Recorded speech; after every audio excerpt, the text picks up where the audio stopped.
कथा बड़ काम छोट बीजेपी सरकार बड़ बड़ बाहास्पट मारुछि काम किंतु जीरो।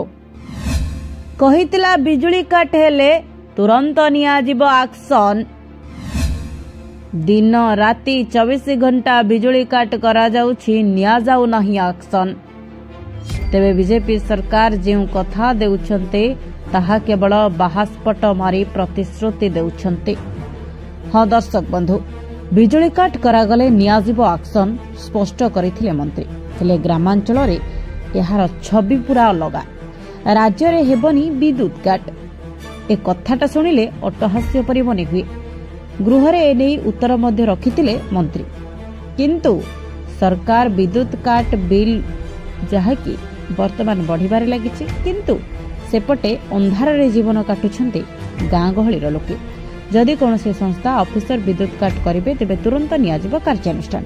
गोटे पटे मंत्री कहउछन्ति राज्य रे बिजुली काट हेबो नाही, हेले ग्राउंड रे यह चित्र संपूर्ण उलटा। खरा दिन आरंभ ही अनेक समय बिजुली काट करी लोकंकु नाकेदम कर सारिलेनी। खास करी ग्रामांचल मानकरे रहुतबा लोक माने नाही नथिबा असुविधार सम्मुखीन होउछन्ति। आउ खरा गरम सांगकु विद्युत विच्छिन्न लोक मानकु नाकेदम कर सारिलेनी। एमिति कि स्कूल रो छोट छोट छुआ माने मध्य आउटु पाउटु हेउछन्ति।